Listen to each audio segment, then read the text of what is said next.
Bir daha qonağımıza təşəkkür edirik gözəl, dəyərli müzakirə üçün və buraxılışımıza qaldığımız yerdən davam edirik. İndi 2026-cı il Azərbaycan Respublikasının işğaldan azad edilmiş ərazilərinə böyük qayıdışa dair birinci dövlət proqramının tam icrası baxımından həlledici il sayılır.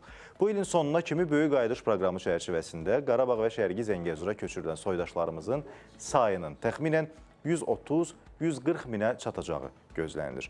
Bu baxımdan işğaldan azad edilmiş ərazilərdə bərpa yenidən qurma işlərinin miqyası getdikcə daha da genişlənir. İşğaldan azad edilən ərazilərə böyük qayıdış prosesi çərçivəsində Cəbrayıl rayonunun Şükürbəyli kəndinə növbəti ailələr qayıtdı. Beləliklə, uzun illər həsrətlə doğma yurda qayıdışı gözləyən insanlar üçün Şükürbəylidə yeni həyat başladı.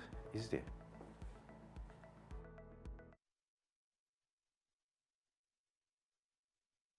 Şükürlər olsun ki, bugünə öz torpağımıza qaydırıq. Allah prezidentimiz canı sağ eləsin. Həmişə arzulamışıq ki, kaş torpaqlarımızı alınaydı. Çox sevinirik ki, öz torpağımıza, öz yerimizə, öz yurdumuza gedirik. Əladır təəssüratlarım, doğma yurduma gedirəm. 33 ildir gəlmirdim bura.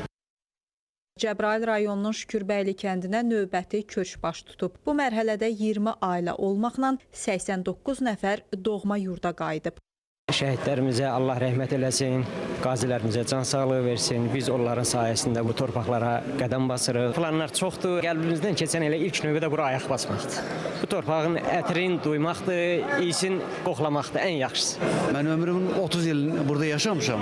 Sonra gedib 30 ilini orada yaşamışam. İndi bundan da nə sonra nə qismət olar, burada axıra kimi yaşayarım.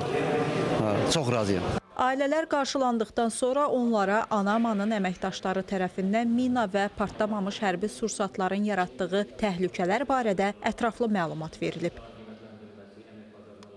Açarların təqdim olunması mərasimində Cəbrayıl, Qubadlı və Zəngilan rayonlarında Prezidentin xüsusi nümayəndəliyinin qaçqınların və məcburi köçkünlərin işləri üzrə Dövlət Komitəsinin əməkdaşları və digər rəsmi şəxslər iştirak ediblər. Bildirilib ki, kənd tam müasir standartlara uyğun şəkildə yenidən qurulub və sakinlərin rahat yaşayışı üçün bütün zəruri infrastruktur yaradılıb.